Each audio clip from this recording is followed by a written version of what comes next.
Popular front നിരോധനവുമായി ബന്ധപ്പെട്ട കേസുകളിൽ NIAക്ക് കനത്ത തിരിച്ചടി. സംഘടനാ നിരോധനത്തിന് അടിസ്ഥാനമായ രാജ്യദ്രോഹ കേസിലും പാലക്കാട് ശ്രീനിവാസൻ വധക്കേസിലുമായി 17 പ്രതികൾക്ക് ജാമ്യം കിട്ടി.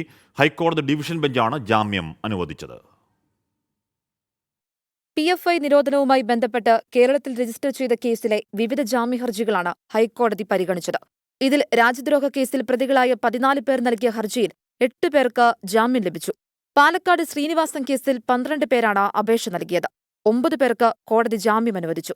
PFI മുതിർന്ന നേതാക്കളായ കരമന അഷ്റഫ് മൗലവി, അബ്ദുൾ സത്താർ, അബ്ദുൾ റൌഫ് എന്നിവരടക്കം 9 പേരുടെ ജാമ്യഹർജി ഹൈക്കോടതി തള്ളി.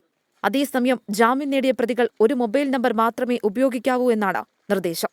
മൊബൈൽ ഫോൺ നമ്പർ NIA അന്വേഷണ ഉദ്യോഗസ്ഥന് നൽകണം. പ്രതികളുടെ മൊബൈലിൽ ലൊക്കേഷൻ എപ്പോഴും ഓണായിരിക്കണം. പ്രതികളുടെ ലൊക്കേഷൻ NIAക്ക് തിരിച്ചറിയാനാവണം തുടങ്ങിയ ഉപാധികളോടെയാണ് ജാമ്യം. 2022 സെപ്റ്റംബർ 28-നാണ് കേന്ദ്ര ആഭ്യന്തര മന്ത്രാലയം പോപ്പുലർ ഫ്രണ്ടിനെ നിരോധിച്ച് ഉത്തരവിറക്കിയത്. 24 കൊച്ചി. ജയകൃഷ്ണനോട് പറയുകയാണ്. ആലപ്പുഴ ജില്ലയിലെ Nooranad KSEB electricity substation PHSC ഉളവുകാട് പ്രദേശം ദിവസം ഒരു 10-12 തവണയിലും കറണ്ട് പോകും. മഴയോ വെയിലോ എന്താണേലും വിളിച്ചു പറഞ്ഞാൽ ഉത്തരവാദിത്തമില്ല ജോലിക്കാർ എന്ന് പറയുകയാണ്. അവരുടെ അധിക ജോലിഭാരമാണോ എന്ന കാര്യമൊന്നും അറിയില്ലെങ്കിൽ കൂടിയും ഉളവുകാട്ടെ ജീവനക്കാരുടെ മുന്നിലേക്ക് ജയകൃഷ്ണൻ്റെ സന്ദേശം ഞാൻ വായിക്കുകയാണ്.